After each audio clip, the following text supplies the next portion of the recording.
Boa noite, gente. Tudo bom? Eu estou muito bem, tá? Um dos motivos, sem demagogia, é o fato de estar aqui com vocês. É um prazer, de fato. Quando eu pedi para o pastor Marcelo, eu falei, pastor Marcelo, eu não quero só ser apoiado pela igreja lá não. Eu quero ser membro lá da igreja. Aí ele falou, por que, pastor Júnior? Você conhece tanta gente aí no Brasil, né? Por que você não vai lá para Minas Gerais? Você quer vir aqui para o Rio Grande do Sul? Aí eu falei assim, porque eu quero uma igreja que eu possa me aproximar das pessoas que congregam nessa igreja, e que principalmente meus filhos tenham alguma vinculação aqui no Brasil, não só de uma perspectiva institucional, mas familiar. Isso para mim é super importante. Então esse é um dos motivos de eu estar feliz hoje. O outro motivo é que essa semana, gente, eu comi churrasco demais da conta. Vocês não têm noção. Estou quase pedindo para parar, quase. E é uma benção, né, o Brasil, principalmente o Sul, né? Aqui é impressionante, vocês estão tristes, vamos fazer um churrasco. Vocês estão alegres, vamos fazer um churrasco.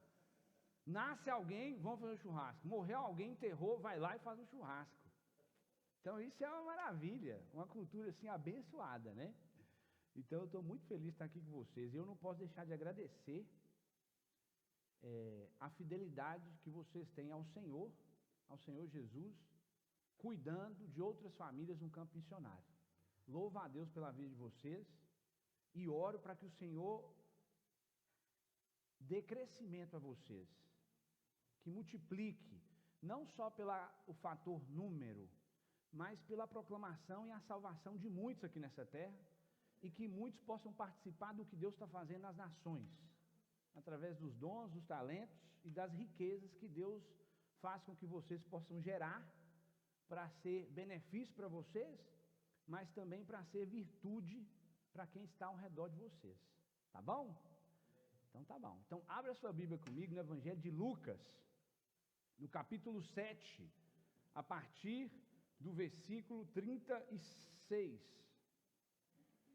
Essa semana, quando o pastorzão me convidou para ministrar, eu estava pensando, Senhor, como pregador itinerante, né?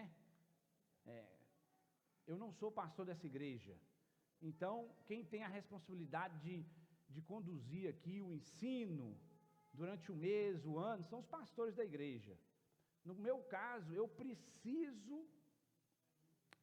quando eu sou convidado, especialmente para a igreja de vocês, eu preciso assim ter uma sensibilidade para tentar acompanhar o que Deus está ministrando a vocês, o que Deus está querendo falar ao coração da igreja local, né? Eu não sei se algum dia eu ministrei essa mensagem aqui, mas ao longo desses anos, esse texto tem me acompanhado. E o tema que eu compartilhei com o pastor, para nós termos mais ou menos um norte aqui, porque eu não sou um bom pregador, entendeu? Eu tenho isso assim, eu estou convencido disso. Na métrica daquilo que está estabelecido, eu não sou um bom pregador, eu sou um contador de história. Eu tento contar a história de Jesus e colocar pouca coisa das experiências que eu vivo. Mas o tema hoje está ali, ó, o tema. Não está, vai estar agora. O tema é assim, ó, 2024 se inicia, tá? O ano 2024 se inicia. E qual que é a minha grande missão? Eu como missionário, minha primeira grande missão não é ser um pregador. Não é plantar bases missionárias igual nós temos feito lá na Espanha. Minha primeira grande missão, se tratando de criar uma projeção para esse ano, porque sempre teria que ser assim, desde o começo, minha primeira grande missão é ser um imitador de Jesus Cristo. Essa é a primeira grande missão minha e sua. Nós podemos escolher se nós queremos fazer parte da multidão que cercava Jesus, ou se nós queremos ser de fato discípulos de Cristo. E para ser discípulos de Jesus, nós temos que nos submeter a uma disciplina, e essa disciplina impõe a nós imitar ao nosso Senhor Jesus. Essa deveria ser a nossa meta desse ano primordial. Não deveria ser as metas secundárias no que diz respeito às realizações profissionais, as realizações inclusive familiares. Nós fracassaremos nas realizações familiares se nós não imitarmos o nosso mestre. Porque ele nos chamou primeiro para imitar ele. Não tem nenhum nome que está sobre o nome dele, não tem ninguém mais importante, não existe referência mais perfeita do que o Senhor Jesus Cristo. E nós deveríamos, meu irmão, com perdão da palavra, tá bom? Me perdoa. Nós deveríamos tomar vergonha na cara, como cristãos, parar de dar desculpa e começar a imitar Jesus. Isso precisa ser o clamor dos nossos corações, o desejo da nossa alma, imitar o nosso mestre. E o texto que eu vou ler agora para vocês, nós vamos estudar ele, nós vamos meditar nele, e nós vamos descobrir algumas coisas super interessantes aqui, que nos leva para esse lugar de imitar o Senhor Jesus Cristo. Evangelho de Lucas, capítulo 7, a partir do verso 36, acompanha comigo a leitura. Um fariseu convidou Jesus para jantar. Aqui nós já temos um ponto interessante, porque Jesus não estava sempre sendo convidado, ou quase nunca era convidado por um fariseu para jantar. Vocês estão acompanhando comigo? Evangelho de Lucas, capítulo 7, a partir do verso 36. Um fariseu convidou Jesus para jantar. Jesus foi até a casa dele e sentou-se para comer. Naquela cidade morava uma mulher de má fama. Ela soube que Jesus estava jantando na casa do fariseu, então pegou um frasco feito de alabastro, cheio de perfume, e ficou aos pés de Jesus por trás. Ela chorava e as lágrimas caíam e molhavam os pés dele. Então ela os enxugou com seus próprios cabelos. Ela beijava os pés de Jesus e derramava o perfume nele.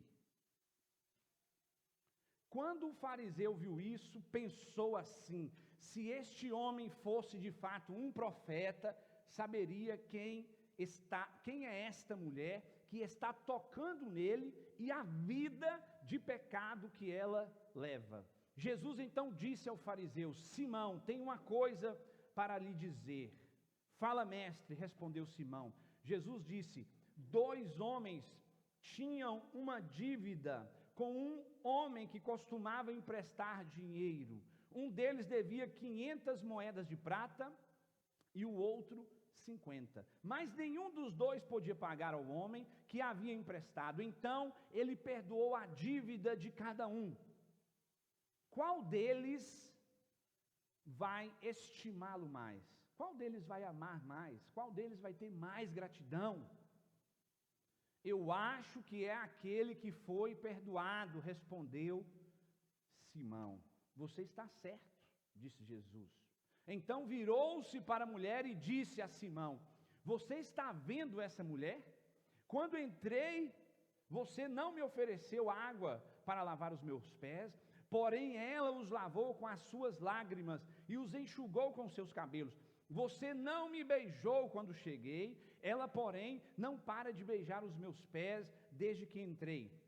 Você não pôs azeite perfumado na minha cabeça, porém ela derramou perfume nos meus pés. Eu afirmo a você, então, que o grande amor que ela mostrou prova que os seus muitos pecados já foram perdoados. Mas onde pouco é perdoado, pouco amor é mostrado. Então Jesus disse à mulher: os seus pecados estão perdoados. Os que estavam sentados à mesa começaram a perguntar: que homem é esse que até perdoa pecados? Mas Jesus disse à mulher: a sua fé te salvou. Vá em shalom, vá plena, vá em paz, vá com a cabeça erguida. Esse texto ao longo desse ano, por incrível que pareça, nos meus períodos de meditação, a gente faz estudos da Bíblia inteira, ou de um livro, né? Mas alguns momentos eu peço ao Senhor, Senhor, me dá algo fresco, me dá algo que não está dentro da minha organização de estudos. E durante esse ano, meus irmãos, muitas vezes o Senhor me fez revisitar esse texto. E é tão interessante que a primeira coisa que eu aprendi nesse texto é uma pessoa cheia e uma pessoa vazia, que é o caso da mulher e o caso do homem. Ou uma pessoa que pensa que está cheia e uma pessoa que pensa que está vazia. Jesus falou comigo, volta de novo no texto. Com quem você quer se parecer? Você quer se parecer com o fariseu ou você quer se parecer com essa mulher que tem sede, que tem fome, que tem gratidão no coração por mim? Mas vamos começar desde o início. Um fariseu convidou Jesus para jantar. Jesus não era muito convidado por fariseus. Eles não queriam sentar à mesa com Jesus. Até porque, naquela época, sentar à mesa era uma vinculação de uma pessoa com a outra. Um fariseu não iria se sentar à mesa com alguém que tem má fama. Principalmente uma pessoa que era considerada como Jesus, uma pessoa que era considerada baderneira, inclusive herético, alguém que estava trazendo algo ruim para a sociedade de Israel, principalmente para o mundo religioso de Israel. Quando esse homem chama Jesus, ele tem curiosidades. E aqui o texto não é, Lucas aqui, ele não fala explicitamente que foi isso, mas supostamente esse encontro não era só uma janta normal, era uma janta cerimonial. Era como se fosse um culto. Em Israel existiam 3 lugares autorizados para culto. O primeiro era o templo, o segundo era em uma sinagoga e o terceiro era em uma casa. E nessa casa deveria existir uma mesa onde era preparado o lugar do culto com comidas, com pão, com vinho. E nessa mesa teria que estar no mínimo, para ser ortogado como um culto, como uma celebração oficial religiosa, 10 homens circuncidados.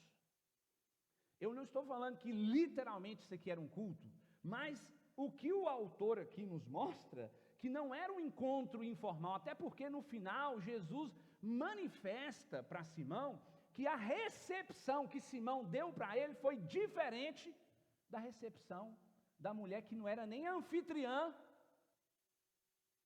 dessa casa. Então agora aqui eu vou entrar no mundo jocumeiro para vocês, tá bom? Vocês me permitem? Eu já falei para vocês, eu falei para o pastor, eu sou um pastor reformado pentecostal, né? Então eu vou fazer alguma coisa errada, que não está dentro Eu fico imaginando como que foi esse trem aqui, gente. Porque essa mulher, ela não foi convidada. Isso aqui era uma celebração dos homens, dos fariseus, reconhecidos daquela cidade. Esse homem fariseu, supostamente, ele era um homem de posses, um homem que tinha dinheiro, igual Barizon, né, Barizon? A casa dele tinha um lugar de recepção de outras pessoas. Eles organizaram uma festa, uma cerimônia, um culto. A Bíblia diz que Jesus chegou e sentou-se à mesa. Eu imagino que na porta dessa casa existiam servos que estavam aguardando a entrada e a saída das pessoas que eram convidadas. Se de fato isso aqui foi um culto, chegou mais 9 homens, no mínimo, poderia haver mais, mas no mínimo 9 homens, mais o fariseu 10, ou Jesus, né, 10 com Jesus, tinha que vir mais gente para esse lugar. Só que daí a Bíblia diz aqui, o texto que nós acabamos de ler, que essa mulher soube que Jesus estava na casa do fariseu. E ela então pega um vaso de barro, de alabastro, cheio de azeite. Esse azeite aqui, os estudiosos, os eruditas, os comentaristas, dizem que era salário. A quantidade de azeite que tinha nesse vaso de alabastro era salário de um ano inteiro, 300 denários. pega esse vaso e ela vai para a porta dessa casa. Só que ela não tinha convite. Como é que a gente fala aqui no Brasil, uma pessoa que entra numa festa e não tem convite? Ingresso, furão. Que mais? Tem mais. Penetra. Penetra. Agora, você já imaginou como é que essa mulher conseguiu entrar nessa casa? Aqui o texto não fala como. Então, o autor, no meu ponto de vista, tá? Ele me dá condições de entrar no meu mundo de Bob. Entendeu? Algumas pessoas podem dizer, Júnior, talvez ela na porta da casa encontrou um homem que ela conheceu na má fama dela, algum dos servos. E ela conversou com o homem da vida passada dela, olha, deixa eu entrar. Eu não acredito que foi isso. Outros dizem, não, a porta não tinha ninguém na casa, Júnior. Na porta da casa lá, do fariseu, não tinha ninguém, você está viajando, o texto não fala isso, ok, o texto não está falando isso, mas ela entrou, e ela não era convidada, ela era uma mulher de má fama, um fariseu nem deixava uma pessoa dessa encostar nele, às vezes nem cruzar a rua. Aí eu, pastor Júnior, assumo essa responsabilidade, tá bom? Eu imagino que essa mulher entrou dando giraia. Sabe o que é giraia? Quantos assistiram giraia aqui? Não é do meu tempo, né? Eu imagino que estavam os servos na porta. E ela não teve como pedir, por favor, deixa eu entrar, ninguém ia deixar ela entrar. Essa mulher com o vídeo de alabastro, o desespero, o desejo dela de ver Jesus, talvez ela pensou, é a última oportunidade que eu tenho de manifestar gratidão. Ela entra, para mim ela entrou, irmão, entrou. E quando ela entrou na casa, e ela foi no recinto que tinha a mesa, ela viu que não tinha lugar para ela na mesa, não tinha uma cadeira sobrando, e ela foi aos pés de Jesus, em um ato de, para muitos, de desespero, ou de extremo emocionalismo, né? Mas ela foi aos pés de Jesus, e ela chora, e só Deus e Jesus sabem o que existia no coração daquela mulher, no que diz respeito a o que Jesus fez, porque a manifestação era amor, era gratidão. Agora, gratidão ao quê? Que daí eu abro um outro parênteses aqui. Eu imagino que ela ouviu alguma pregação de Jesus na rua. Eu imagino que em alguns dias que estava a multidão cercando Jesus, e Jesus anunciando o Evangelho, falando de amor, falando de graça, falando que na mesa do Pai tem lugar para todos aqueles que abrem o coração e que entendem a mensagem.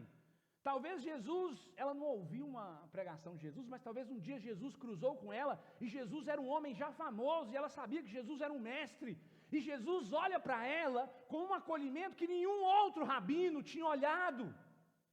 Jesus ressignifica, muda, rompe a dureza e a rejeição que aquele coração sentia. Um dia ele fez isso comigo, meus irmãos. Eu acho que ele fez com vocês também, não fez? E aquela mulher entra e coloca choro, e mais do que choro, ela pega o passado dela e lança aos pés de Jesus, porque aquele salário, aquele azeite, aquele perfume, era da vida passada dela, era da vida de supostamente uma vida de exercer a prostituição para receber recursos. Ela coloca o passado aos pés de Jesus, mas ela também coloca o futuro e a segurança dela aos pés de Jesus, porque agora ela não iria mais exercer a prostituição, ela não iria vender mais o corpo dela, porque o amado da alma dela encontrou ela e perdoou ela e disse para ela: vá em paz, vá na bênção, vá plena, confia. Essa mulher derruba na vida de Jesus, deposita na vida de Jesus o passado, mas também o futuro. aquilo que poderia assegurar o futuro dela, 1 ano de salário, ela deposita aos pés de Jesus, ela confia em Jesus, ela sabe que o que ela viveu foi poderoso ao ponto de transformar a mente dela, e gerar nela uma convicção que esse homem é o meu Deus, é o meu Salvador, Ele é dono da minha vida, Ele é dono do meu passado inclusive, Ele esteve, Ele viu o meu passado, e Ele me perdoou, e eu deposito nele toda a confiança. Só que daí começa, sabe o quê? Se de fato isso aqui foi um culto, começa aqui, meus irmãos, e agora, nós reformados estamos com um problema sério, porque aqui começa o primeiro culto pentecostal. Vou te mostrar aqui, tá? Não é eu que estou inventando agora meu mundo de Bob, não. Está aqui no texto.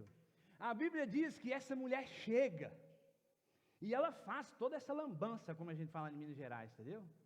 Ela estragou o culto, ela acabou. O protocolo que tinha a liturgia, ela veio e regaçou com tudo, arrebentou com tudo. A Bíblia diz que o fariseu, Simão, o nome dele, pensou, verso 36, deixa eu ver aqui, e ficou aos pés de Jesus, verso 39, quando o fariseu viu isso, pensou assim, se este homem fosse de fato um profeta, saberia quem é esta mulher que está tocando nele, e a vida de pecado que ela leva.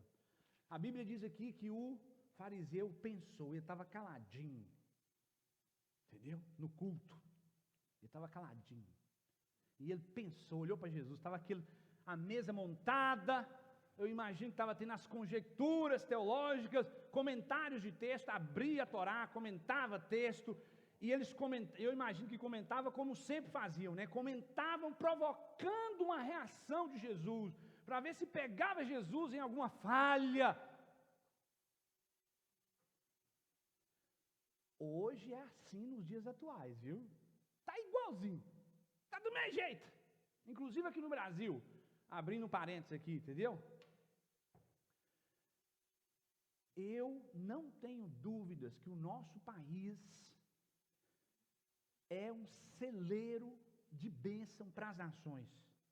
Eu não tenho dúvidas, meus irmãos, e não é porque eu sou missionário e eu estou nas nações, não.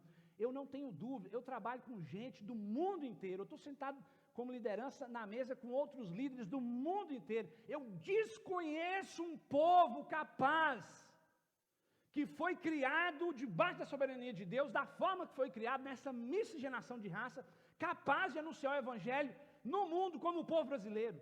E isso não é mérito nosso, isso tem que encher o nosso coração de temor, porque isso é responsabilidade.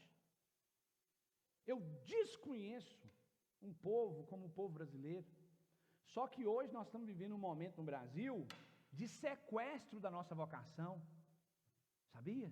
Nas redes sociais, pouco se fala de Jesus, a gente quer dominar um ao outro com a nossa perspectiva teológica.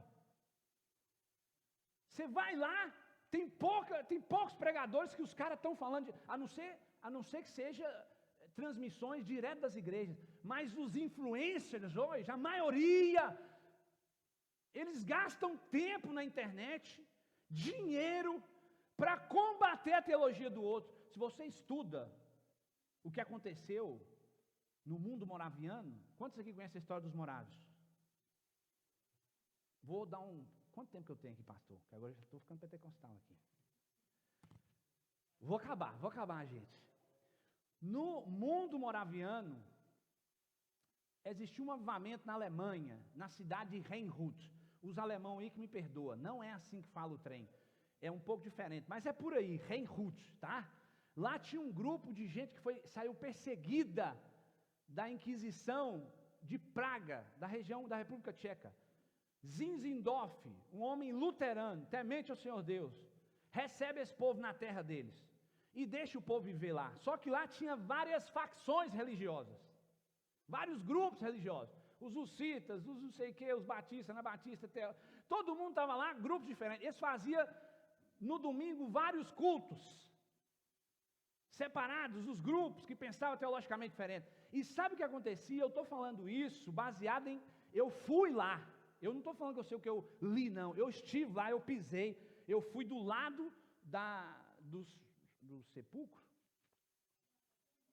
da tumba de Zinzendorf, mas eu não deitei em cima, não orei para vir unção sobre minha vida, nada disso. Eu só fui lá, entendeu? Para conhecer a história. A Jocum tem uma base lá. E lá eu conheci os acervos, a biblioteca, e lá está bem claro como foi a história. O povo, uns saíam do grupo, de pensamento teológico diferente do outro, ia para a porta da casa, onde estava tendo outro culto, falar para o outro, debate contra o que o outro estava pregando, contra o que o outro estava ensinando, um sequestro total. Zinzendorf foi para a cidade, e foi um dia dentro da igreja para ter um tempo de meditação, e lá o Espírito Santo de Deus falou com ele e disse: volta lá para a terra que se aglomerou aquele povo, e prega para eles arrependimento. Eles estão em pecado, uns contra os outros, irmãos contra irmãos. Pede eles para se arrepender e se unirem. Ele foi e pregou arrependimento. Ele pregou união. O povo se arrependeu, o Espírito de Deus veio sobre aquele povo. Eles revolucionaram o pensamento missionário. Até então ninguém saía para lugar nenhum para anunciar o Evangelho, a não ser nos lugares que estavam. Hoje no Brasil, nós temos que orar e pedir a Deus que tenha misericórdia de nós e que abra os nossos olhos, não nos deixe ser sequestrados da nossa vocação. E isso implica imitar Jesus. Isso implica não ser só parte da multidão, nós precisamos imitar o nosso mestre. Voltando ao texto. Jesus, então, quando o fariseu pensa, agora outra vez, vou abrir aqui minhas imaginações, tá bom? Aqui a Bíblia diz que Jesus diz ao fariseu, né? Fariseu, Simão, eu vou te propor uma parábola, só que daí deixa eu trabalhar aqui no meu pensamento pentecostal, tá bom? A Bíblia aqui mostra que até então, Jesus estava calado, Jesus não tinha se manifestado. Imagina que pode ser que esse período, até a mulher chegar, já tinha 1 hora que Jesus estava ali. E a Bíblia aqui nos mostra, Lucas nos mostra, que até então Jesus não tinha falado nada. A pior coisa, meus irmãos, é nós estarmos num culto onde Jesus não fala. Sabia disso? Culto só é culto se é para Jesus Cristo. A nossa motivação quando nós vemos aqui na igreja, não pode ser que o pregador seja perfeito, não pode ser que isso ou aquilo. A nossa única e exclusiva motivação deveria ser: estou indo para conhecer mais o meu mestre, estou indo para adorar ele com os meus irmãos, estou indo para render a ele graça, estou indo para levantar o nome dele nesse bairro. Sabia disso, meus irmãos? Mas quando a gente chega aqui com a motivação do fariseu, aí Jesus fica calado. Está até acontecendo uma manifestação aqui, mas a gente não escuta. Jesus então propõe uma parábola para o fariseu. Então eu acredito que estava aquele silêncio. Jesus entra a mulher, rompe tudo, o fariseu pensa e Jesus faz assim, ó: "Ah, Simão!" Aí Simão tomou um susto. Vou te propor uma parábola, Simão. E a parábola é essa aqui, ó, que nós acabamos de ler. Simão, tem uma coisa para te dizer. Fala, mestre. 2 homens tinham uma dívida com um homem que costumava emprestar dinheiro. Um deles devia 500 moedas de prata e o outro 50, mas nenhum dos 2 podia pagar ao homem que havia emprestado. Então ele perdoou a dívida de cada um. Qual deles vai amar mais o seu devedor, estimá-lo mais? E o fariseu responde: é óbvio que é aquele que deve mais, o que deve 500. Aqui esse texto ele me confronta, sabe por quê? Jesus não trata o fariseu como um homem que está fora da aliança, como um homem que está perdido, sabia? Jesus está sentado na mesa e Jesus faz convergir os inimigos. Você está me entendendo, meu irmão? Nós temos que imitar Jesus, mais ninguém. Jesus senta na mesa e Jesus faz convergir nessa mesa os inimigos. Um fariseu que se achava santo, mas que não estava perdido, só que tinha pouco amor por aquilo que ele mais zelava. Jesus fala, entre outras palavras aqui, Jesus fala assim: você está salvo e ela também. Só que o entendimento, a consciência que você tem de pecado e de perdão que você recebeu é só de 50. O dela é mais profundo. O dela é de 500. E pelo fato do dela ser de 500, ser mais profundo, ela é essa pessoa que ela extravasa gratidão, ela extravasa amor, não tem medidas. Você não, você está salvo, mas como você é contido, você acha que tem algum mérito em você, você não entendeu que você foi perdoado, a misericórdia completa, então você é mais prudente. Você me ama menos. Jesus falando para nós, a igreja, assim, ó.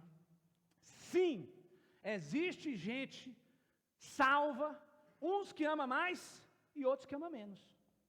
Pelo simples fato de consciência do perdão que recebeu. Uns se acham um pouco mais merecedores, mesmo declarando que não. Mas lá dentro, na nossa consciência, sim. Outros não, outros sabem que são ruins, pecadores, e que recebeu uma salvação impagável. E a única forma de tentar, mesmo sabendo que não vai conseguir devolver isso ao mestre, é entregar toda a vida, é adorar ele de verdade. Não há teologia sem doxologia. Você não pode conhecer nada de Deus sem adorá-lo.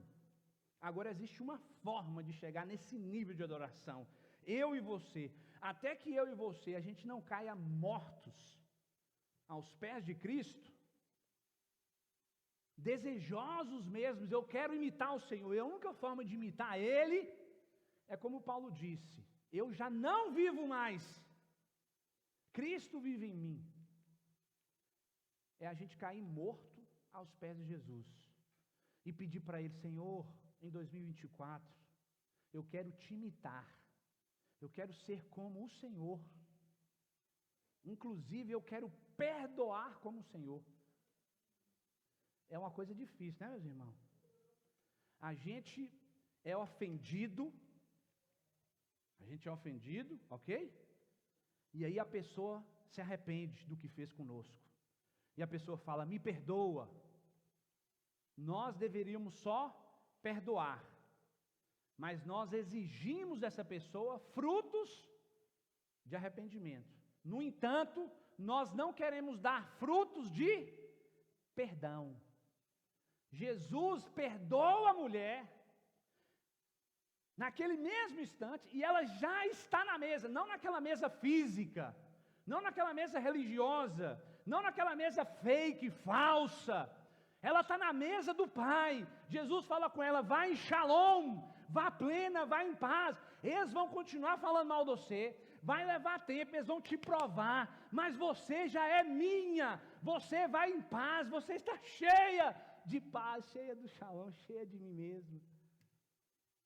Meus irmãos, nós temos um desafio, e eu falo isso para mim primeiro, tá bom?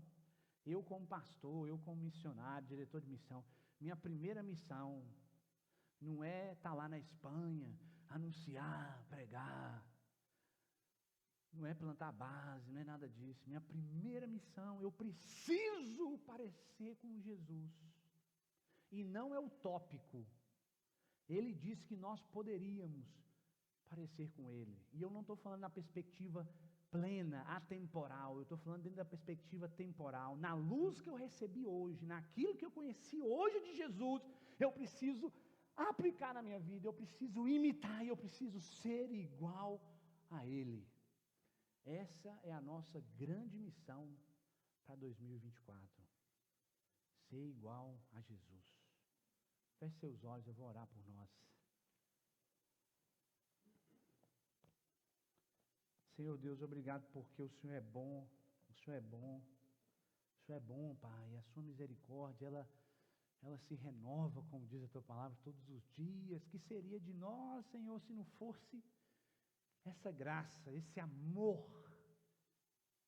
Senhor, nós te pedimos, através do teu Santo Espírito, nos ajuda a parecer com o Senhor, Pai.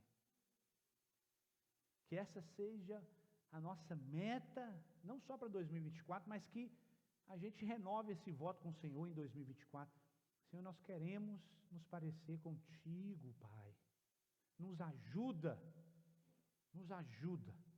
Eu abençoo essa igreja, os líderes, os pastores, o pastor, no nome de Cristo Jesus. Amém. Amém. Deus abençoe, meus irmãos.